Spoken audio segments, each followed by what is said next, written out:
adoption. And this shows how GPUs are changing the game, where the latest GPUs are much more powerful than the CPUs. And other thing that's happening, so one side we have all this data, hardware, software frameworks. On the other side, the business is also changing. In the past, it was all intuition-based business making. So we all heard about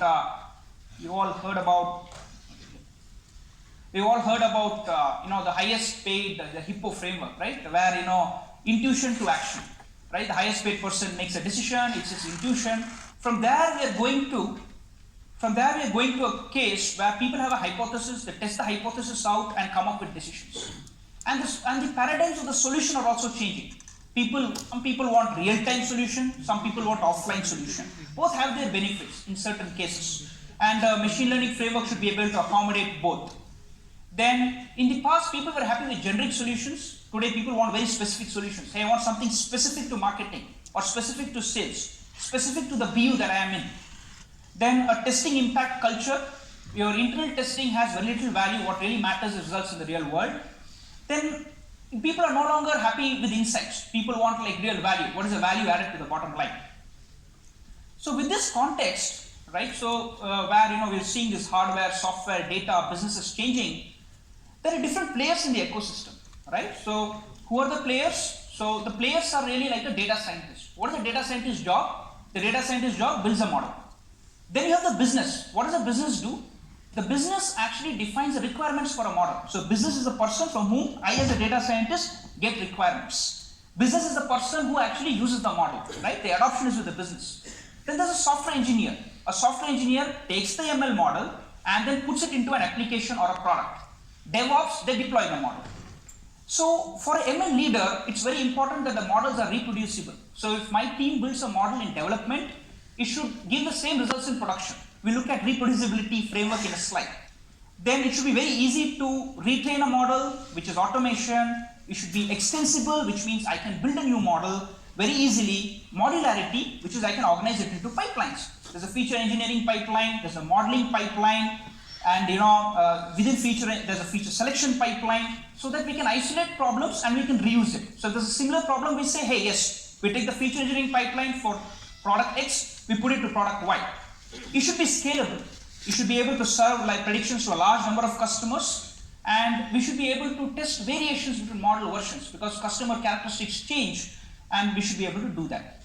So with this context, right, where we're seeing hardware, software, data explosion, businesses are so keen on adopting ML, and in fact they're being compelled to adopt ML. With these players in the ecosystem, let's go one by one into the framework. So in the concept to completion framework, the first step is problem formulation. Now what happens is many times the same problem can be framed in different ways. The same problem can be framed as a classification problem, it can be framed as a regression problem, it can be framed as in some cases an unsupervised problem. So we'll look into problem formulation. So the framework that I have for problem formulation is just answer a set of 6 questions. What is your as is state? Okay? What is your to be state? What does the success mean for you? And what is the entity at which you are modeling? And what is the target and the evaluation method? See, people always talk about converting a business problem to data mining problem. That happens when you understand the business and you understand data mining, right? So this framework bridges the gap between that. So in an as-is state, what do? We ask the question, in one sentence you summarize the current state. So the current state is my revenues, current state could be my sales are $1 million a month. The as-is state in more detail could be my marketing campaigns are having a conversion of 3%. The to-be state, sorry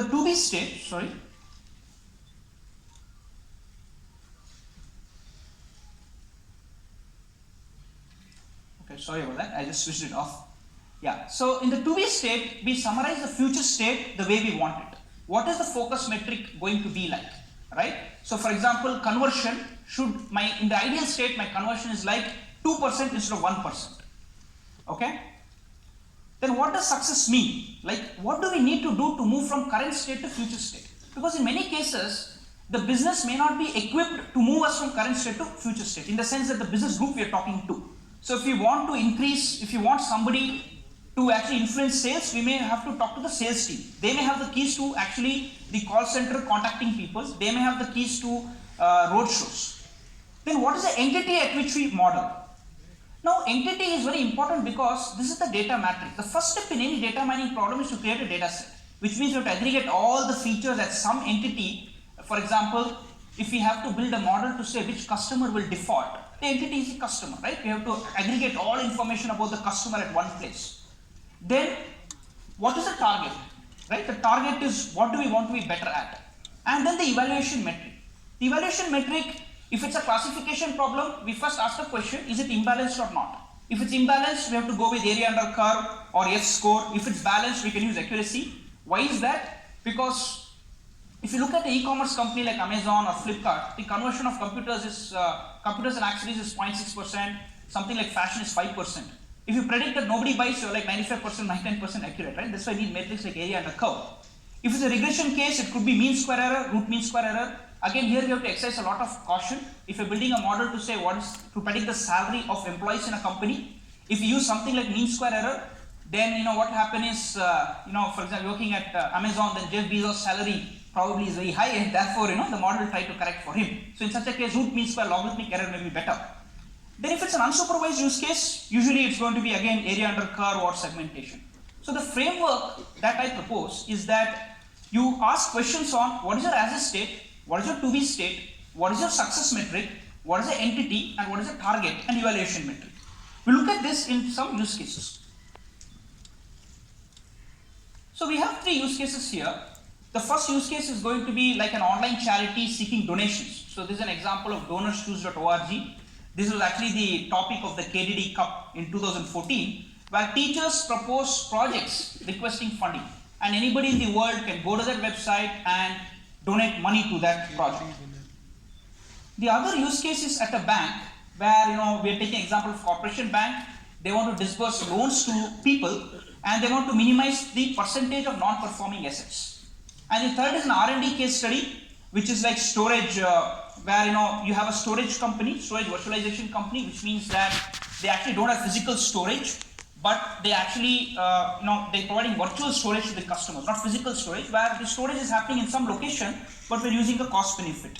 So there the goal is how do you predict if a hard drive is going to fail. So in the interest of time, I will actually cover 2 of the case studies here. Then let's take the example of the online charity that allows teachers to propose projects requesting funding for students. So you can imagine there's a website. The website has like different essays from people telling I want donation. And then it's a NLP problem because there's a lot of text in it. There are characteristics about the teachers, about the schools, and about the historical projects. And our goal is to say whether it will get a donation or not. So the first step is actually going to be as-is process, right? So the as-is could be like currently on the website, they're using business rules to display. They're saying that anything from a particular region, that is like the first project. The second can be, the to-be state can be, why should the website be based on business rules? Why should we use business rules to say, show if somebody comes from California, show the projects in California. Somebody comes from Bangalore, show projects in Bangalore. Why not use machine learning for it? That is a to-be state. The success metric is for donorschoose.org, it's a NGO, and then they want more people to get donations. So their goal is actually increase percentage of projects getting funding. And then the entity is actually a project. So what does the entity mean? I'm modeling at a project level. So I aggregate all information at a project level, which is like what are the essays, what is the text in the essay, converting it to whatever form, right, in NLP to solve it. Historically, has this person who is requesting money for the project, how successful have they been in raising the money, what has been their past history, all of these stuff. Then target is whether the project receives funding or not. So it's a 1-0 problem, it's a classification problem, and the evaluation metric can be area under curve. So similarly, there is one more use case here, it's for banking. So here I wanted to say the bank wants to reduce the percentage of non-performing assets from its portfolio.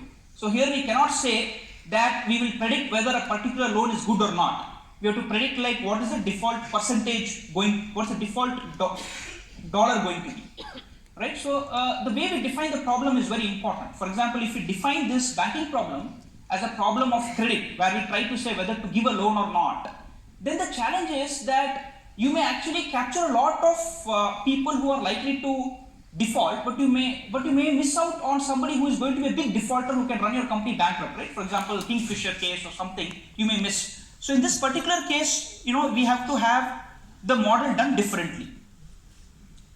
Then an example, see, not all problems in the world are actually supervised learning problems.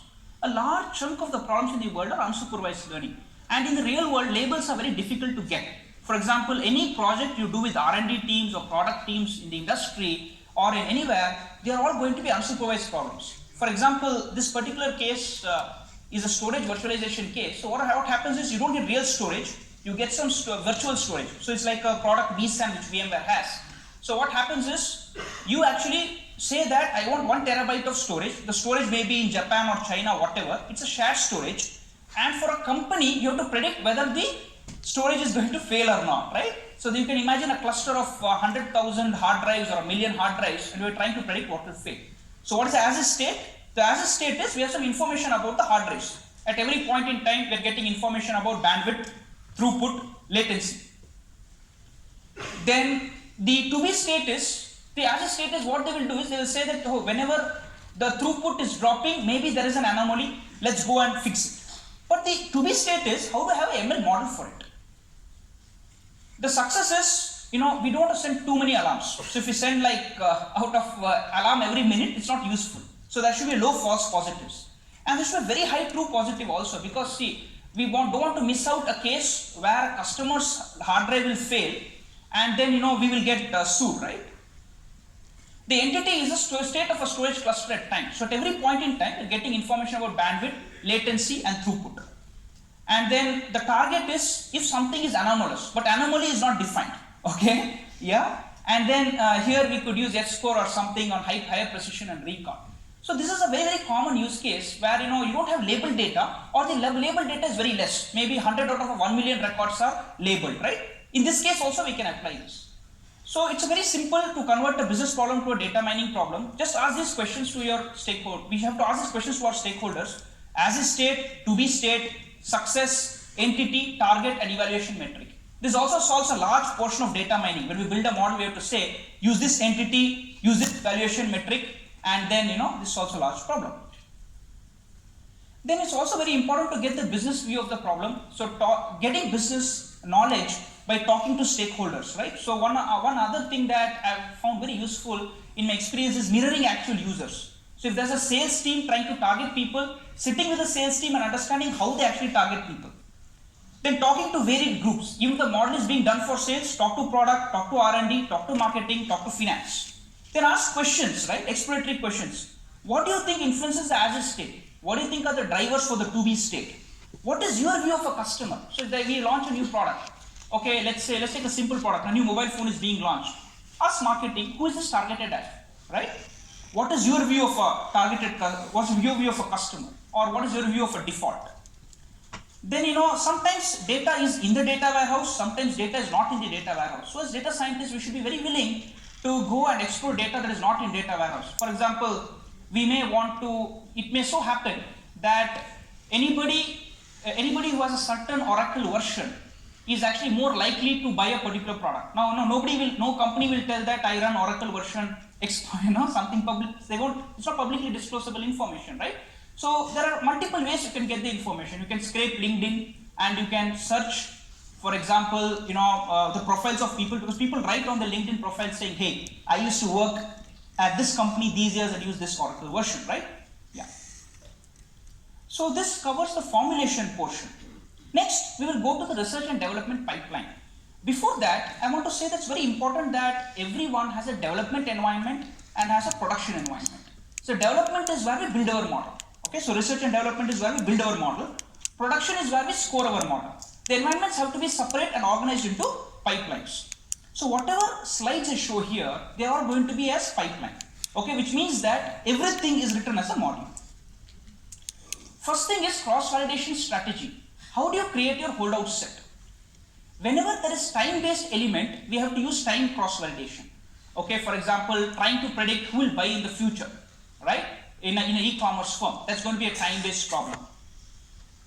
And then, the essays example we saw on donorschoose.org, that is going to be a random sampling problem, right? And whenever the target is in a very low ratio, we can use a stratified sampling. And when you have only 1,000 rows and your manager says build a model, use leave one out cross-validation. Then focus on feature engineering. For a data scientist, categorical variables is what a data scientist will love, because you can do a variety of things with categoricals. Continuous you can't do much, no? You can say that maybe you can do an outlier flag, or maybe if its distribution is not good, you can run a log, you can take a log to make the distribution smooth. So see, certain techniques will require certain steps. For example, if you're doing a neural network, we have to ensure the variables are on the same scale.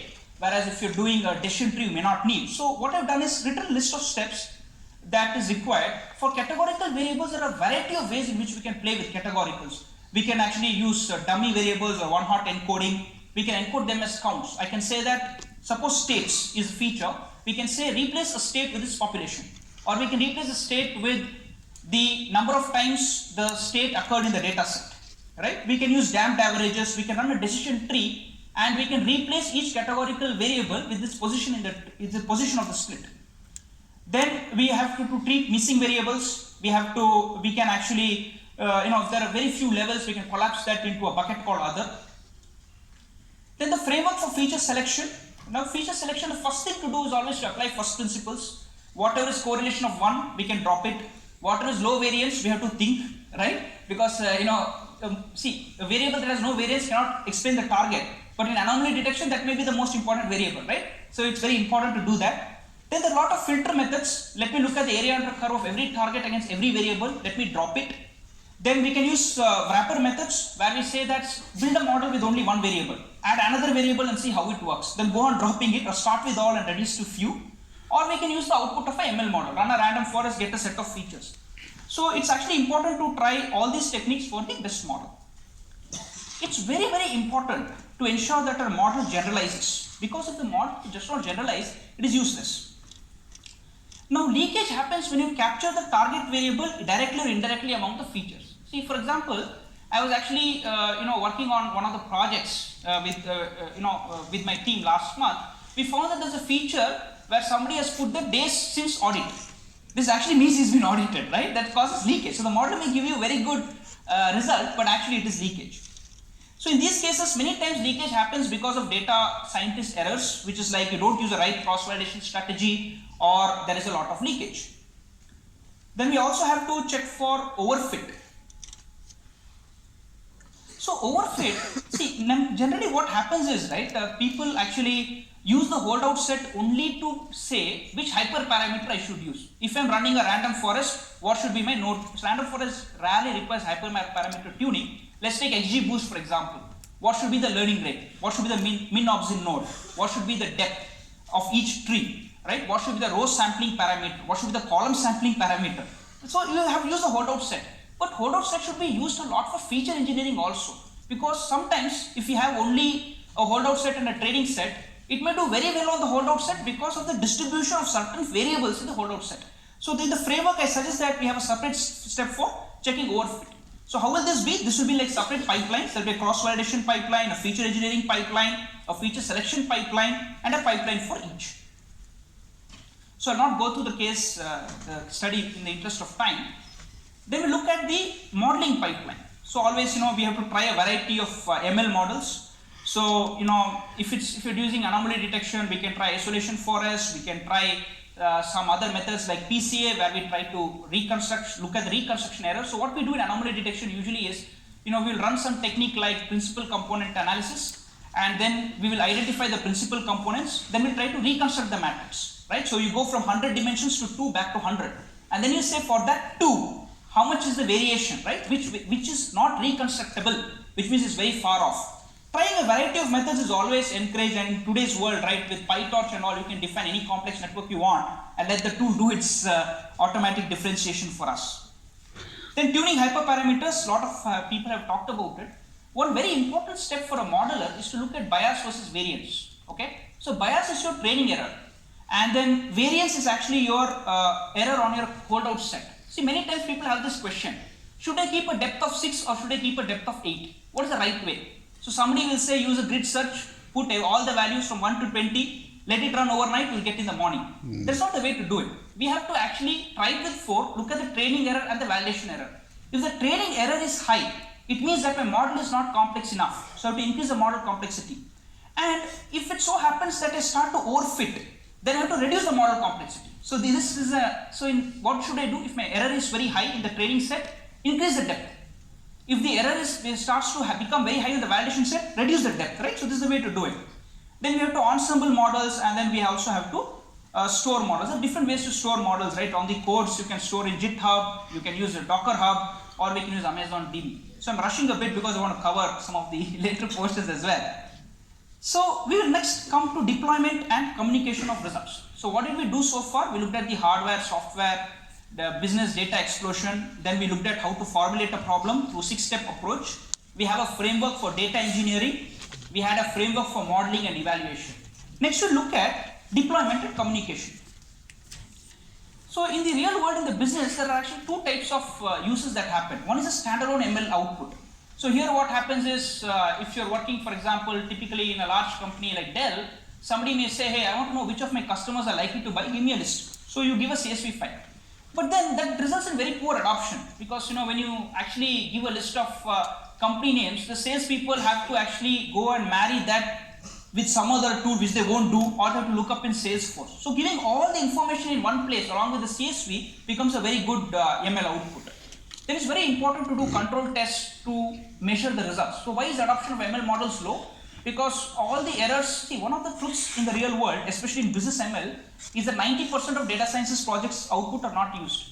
The reason is simple, because it's in a PPT. So somebody made a PPT, they said this is the exploratory insight and this is the scored list. Nobody bothered to use it. Adoption happens only when that list is integrated into a tool. For example, you take those scores, you integrate it with Salesforce, so that salespeople have access to those scores. Or you build a tool. So in VMware, we built a tool called Sales Prospector that gave all information to the salesperson in one place. And then what happened is we saw very huge adoption where people started making statements like East Coast adoption is higher, therefore East Coast sales are higher. Okay, so that's the kind of thing that we can do with integrating it into a tool. So whenever it's not integrated into a tool, it's useless. Then the next is ML embedded into a product. Here we'll talk about model as an API. Okay, so what does model as an API mean? See, the model as an API means that, see, whenever you build a model, you say you build a random forest model, right? The random forest model has to be stored somewhere, because next time you want a random forest model, not going to rebuild it. So you save it, you save that thing. An example in Python scikit-learn is joblib. You import joblib, you save the model, then you call it again. So model as an API means that instead of giving a code list to somebody, when somebody wants a prediction, he will call your API. He will say, I want to know how likely TVS Motors is likely to default on a $100 million loan. So he'll give a score back. So that's an example of an API. Now, for production ready ML code, there are some best practices. Okay, like when we write code, there are some best practices we have to follow as part of the framework. See, certain things are taken as a given, which is like version control. You actually know who made changes, when they made changes, and who merged the changes back. So using some GitHub or a repository like that is very useful. Peer reviews, having a lot of tests. For example, why is it failing? Understanding system dependencies and using styles in programming like Pepe, right, for Python. So one is when we actually, first step for production ready code is on the data side. When we build data, our data set, we should ensure that all the steps are reproducible at the testing time. So there are many times where training data is not reproducible. An example is, for example, you say select 5 rows from a database, it does not return in any particular order. So if you have done some coding like that, it will not be the same result in production. Next is on feature engineering. When we replace missing values, we have to store all the values that we used to impute them. So suppose I replaced using mean or median, then all the mean and median values have to be stored by me, right? Then if I say that I'll drop all rare category variables of 1% or 2%, those have to be stored as well. If I aggregate a feature telling I will look at the average for the last 5 time periods, I should store that 5 so that I know I can replicate it in production. Because the idea is that, see, if the development I get a very good result, the same result is not in production, then the system is not reproducible. The other thing is feature selection. See, feature selection, it's actually a choice whether to include it or not, because if you include feature selection, what happens is, as part of your production pipeline, there are certain advantages. One is that the time required to score is less, but what's going to happen is also you have additional lines of code which could result in errors or bugs, and then you have to test more whether that is working. Then when you build model, right, you have to store the feature order, because you may run XGBoost in training, but in test time it gives error telling the order of variables is different, right? The other thing is also you have to record all the hyperparameters, because sometimes if you don't record hyperparameters correctly in training, at production time you may build a model on totally different hyperparameters. Then all the seeds have to be stored. For example, a seed overall, sometimes individual models have their own seeds. The seeds have to be stored, the ensemble structure has to be stored. Then we have to ensure that the third-party library dependencies and versions are maintained. For example, I may use pandas somewhat, 0.21, and then my friend there may use 0.22. So it works on 0.22 but does not work on 0.21, right? So you have to know all the third-party dependencies. Then we should ideally try to use some language like Python, which is also the language of the software developers. Then we should understand how the model is integrated, how it is consumed, etc. So generally, in the past, right, to build these pipelines, there are many ways. One way is to use procedural programming, where I have one function for data preparation, one function for feature engineering, like feature selection, one for actually modeling, etc. The challenge is that, see, the good thing about it is it works in case there is a data science hero, right? There's a hero in the team, he can build a model beautifully, it works. But what if he leaves, right? So the problem is it's difficult for somebody else to take it. Then object-oriented programming means everything is an object. So here it's much easier for software engineers and for the people who are integrating the code, but there's a challenge because everybody writes code in their own way. So in the framework, what I actually recommend is that we use some custom pipeline like scikit-learn. So scikit-learn has its own pipeline. There is an object for transformation, there's an object for prediction, there's an object for pipeline, right? The advantage is that there's a common API to call everything.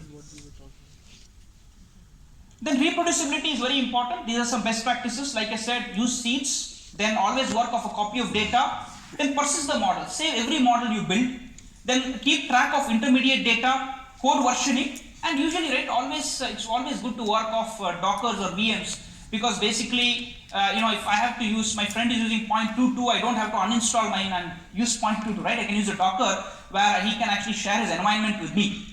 And the easiest place is actually, the easiest way to do it is actually hosted environment, like a Kaggle kernel, Google Colab, etc., where environment is there, you go to deploy your model there. VM is going to be a little more, VM is going to be a little more, will need a little more work. And Docker will need even more work, right? Yeah. So next we'll put it all together, like how the framework works, right? So the framework starts with business modeling, which is problem formulation. Here the goal of